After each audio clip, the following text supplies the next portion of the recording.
everybody, thanks so much for checking out the YouTube channel and the Savio Vega clips. Make sure you click subscribe. To order your exclusive Savio Vega action figure, go to hasseltoy.com. That's HASTTELTOY.com. Did you have to move to the U.S. when you started working? You still lived in Puerto Rico? No. Yeah. One time the company, through this lady, she say, we want you to move to the States. And I'm like, what I mean, you're gonna move me to the States, you're gonna make me pay double. I'm gonna pay a house in Puerto Rico, now a rent over here. I mean, so it's gonna be hard for me. And I remember I told her, you fly Bret and Owen from Canada all the way to the other side, and she said, okay, we talked later. never told me again. So now they doing that, since 2000 maybe. Everybody have to be in mainland, and they'll fly, because imagine the Samoans living in Samoa, and it's like no way, so I always stay in Puerto Rico, fly all the time. Thought about the move to New York, but I have the house in Puerto Rico, so I stay here. Right. When you were Kwang, you were never. They didn't put the spotlight on you as much as Savio Vega, but you were always in the mix with like top guys. You got to work with all the top guys then. Any special moments as Kwang? I mean, I know you worked with Bret. Except one. I never worked Shawn Michaels. Really? He always scared me. My kick was he told me one time, listen to this.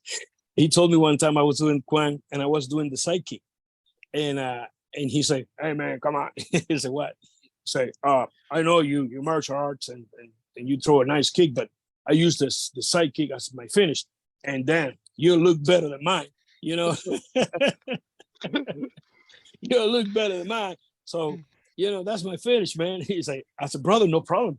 Because I understand that. I said, man, I'm sorry. I said, don't worry. I used the spinning kick. He said, okay. So I was doing the spinning kick, instead the side kick. And but I know I don't work with him because he got injury in one moment. So he was out for I don't know what. Then the contract, something about the contract too, blah, blah, blah. So I never worked with him. But yes, I work with everybody.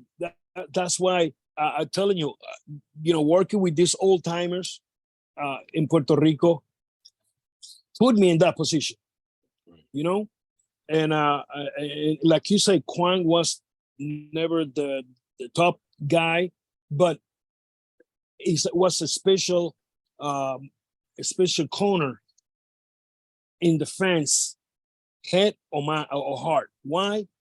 Because I remember one time, this little story before that, we are, I don't know, a long way road doing Raw. Remember, Raw was taped one week and live the other, Right. So in the live show that night, we're going to tape the next week. So remember, it was 4 hours. So I'm in the first hour against Bret. So I'm waiting for Bret. Bret not coming. I said, Bret always late. And that. He always was late. And we are like, oh my God. So first hour gone. I'm like, okay, I have to wait to the other two. So of course, I have to wait to the other two because nothing can do. Bret arrived.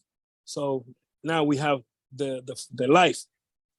We did such a good match that we come back week after for live event. Everybody was congratulating. Hey man, good. I'm like, the heck, hey Bret, was it good? What happened? So somebody said, listen, ratings? I said, yes. Say your match against Bret break the record ratings of that time. We went 1.2 or something like that. So that match went boom. So that told me right there that the people believe that Kwang could beat Bret Hart without doing nothing with him, without put us. Hey, they did a good story on Hakushi.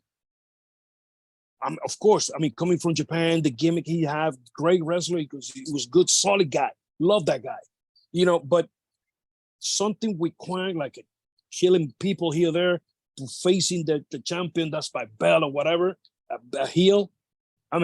Was possible, of course, but never done. So that match told me the people believe in Quan.